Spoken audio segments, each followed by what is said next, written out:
Prenny, pwede mo ba akong tulungan magpamigay ng flyers ni Papa? Tumatakbo kasi siyang kapitan dito sa atin.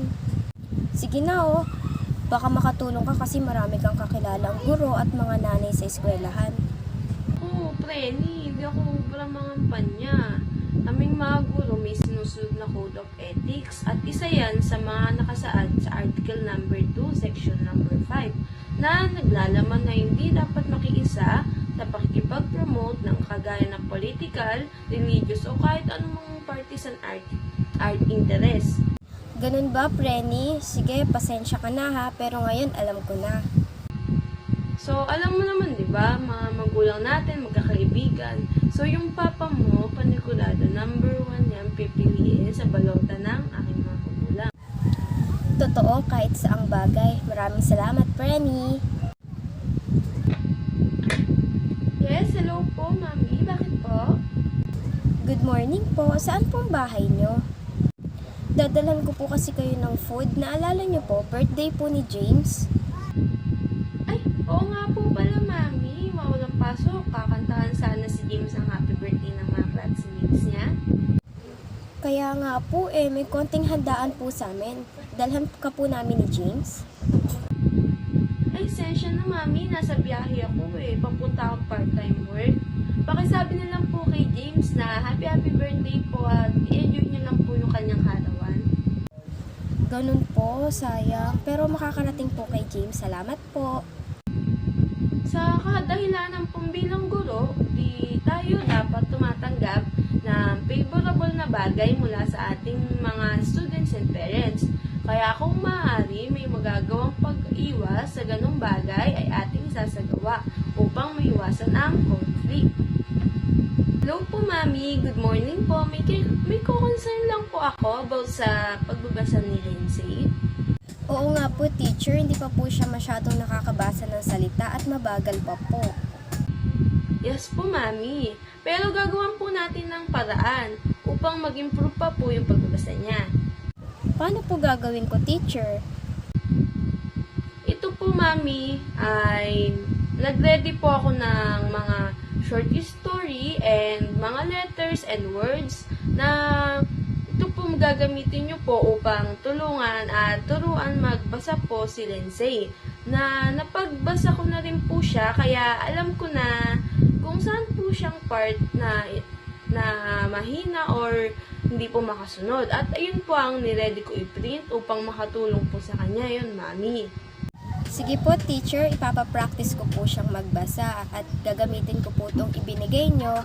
Maraming salamat po at pag-unawa sa aking anak.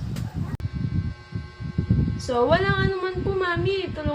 Tutulungan ko po kayo dahil po tungkulin ko ito bilang guro sa aking mga mag-aaral.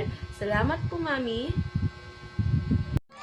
In a bustling school staff room, Miss Thompson, a seasoned educator, sat down with her colleague, Mrs. Rodriguez, to discuss the importance of Article 4 of the Code of Ethics for Professional Teachers. Mr. Rodriguez, Article number 4 emphasizes the teacher's duty to uphold the dignity and integrity of the teaching profession. It's crucial that we maintain professional relationships with our college and avoid any actions that may discredit our profession.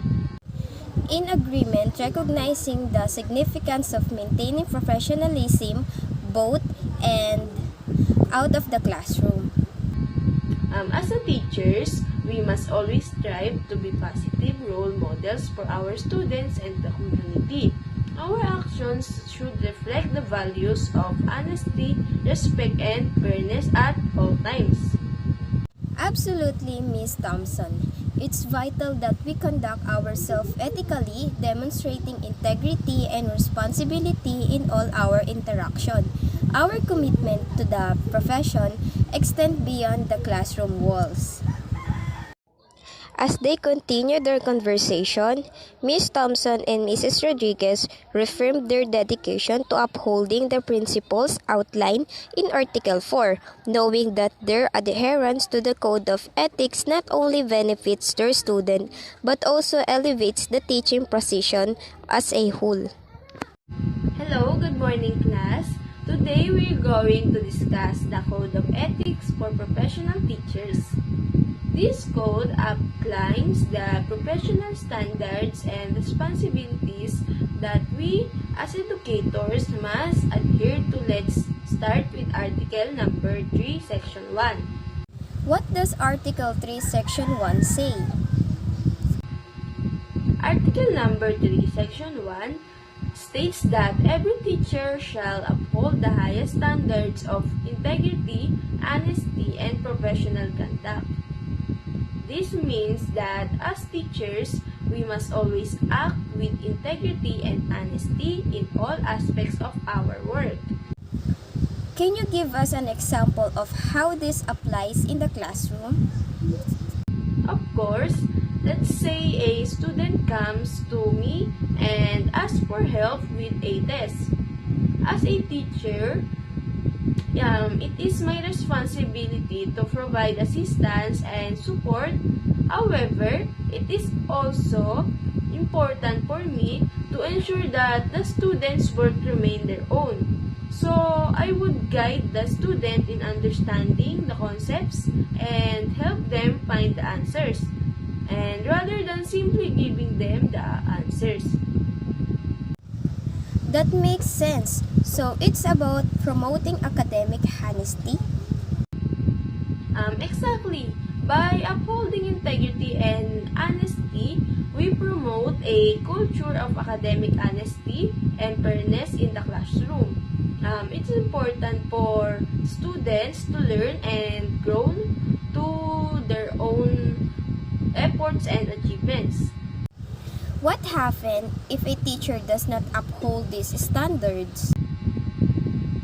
If a teacher fails to uphold the highest standards of integrity, honesty, and professional conduct, they may face disciplinary action, which could include reprimand, suspension, or even revocation of their teaching license.